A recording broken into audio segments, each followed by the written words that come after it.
Hello, Bl'Artagnan here with Wings Graven with Emotion, the Llyud debut Lufenia Plus fight. We're bringing a familiar team of Machina, Y'shtola, and Auron. Before we get too deep into it, be sure to hit that like button, hit the subscribe button if you haven't already, ring that notification bell, and leave a comment down below. Tell me about the fight, what you think about Llyud, whether you played Revenant Wings or not. I don't think you did. I bet you haven't, but you never know. Maybe you've surprised me. You hidden depth that I hadn't anticipated. If you want to shock and astonish me, by all means, let me know in the comments. Anyway, what do we got going on here? This is going to be not quite as much of a brutal stomp as the Queen Lost Chapter. That was a fight, if you can call it that. But it's still not going to offer a whole lot of resistance. The orb actually doesn't show up until 80%. Interesting though it may be, the mechanic is that you have to lose hit points on an action, so something like what Llyud or Queen or Renoa does, which is kind of interesting. But it doesn't show up till 80%, and aside from a fairly interesting orb, there isn't a whole lot to say about this fight. I think they have attacks they do, maybe? I wouldn't know. This is going to be a zero boss turn run, so if they do anything, we are going to be blissfully ignorant to those facts. We've gotten ourselves set up here. We got the Kais LD debuff on them. We also use the base call to charge the summon just a little bit faster without using the turn count. Use Auron's free turn to apply his LD debuff, and then got him out of there so that after applying Kurosame, Twins can come in and raise that HP damage cap. We love that. The Max Brave cap, I think, is actually what it's referred to in-game, but same difference. Either way, the important thing is it raises the amount of HP damage we can do. Twins actually is going to be dealing less damage than they normally do in this fight. I guess, I don't know if the bosses have higher defense or I'm just not bringing the right calls for that. Perhaps if I had brought a Fran call, we'd see better results from them here, but I used Kurosame because I figured more HP damage is always a good thing. Unfortunately, only 400,000 damage with that LD. Not the most impressive. It's okay, though. We'll make do. We'll be just fine. We're hopping in the summon now so that between Machina's burst finisher activation and his burst phase, we're only using a minimal number of turns. That was the thinking there.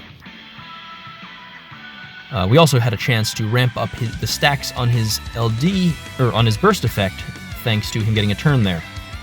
Now we get the Rains call. We're going to, of course, go in and begin the degeneracy that is the Machina burst phase.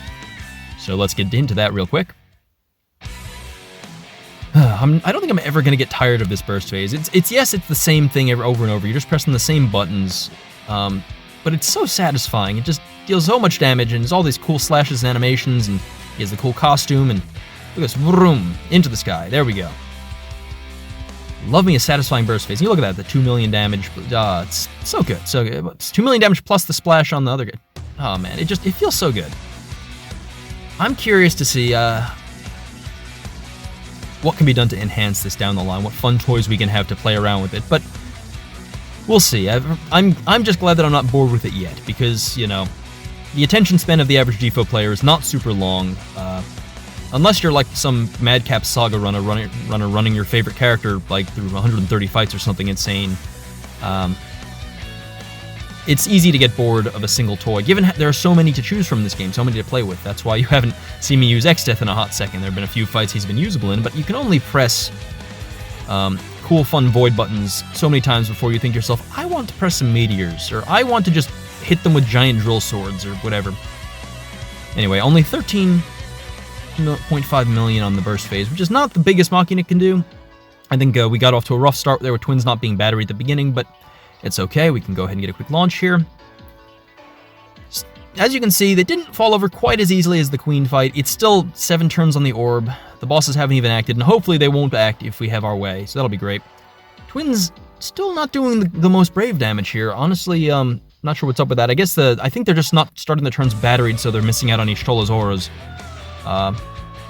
Something like that, but whatever it is, we brought them here for the HP damage cap up, so we'll be fine. I had hoped to find a Unifriend. I actually saw a few of those as I was going through this stage, like the pre-fights, you know, the level 50, all that stuff, and thought to myself, I can't wait to use Una.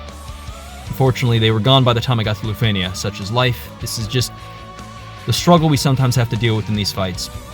Anyway, Auron's back, and with perfect timing, flawless teamsmanship right here, he's going to save the day, delaying the boss just long enough for Machina to finish off with that burst attack. So there we go.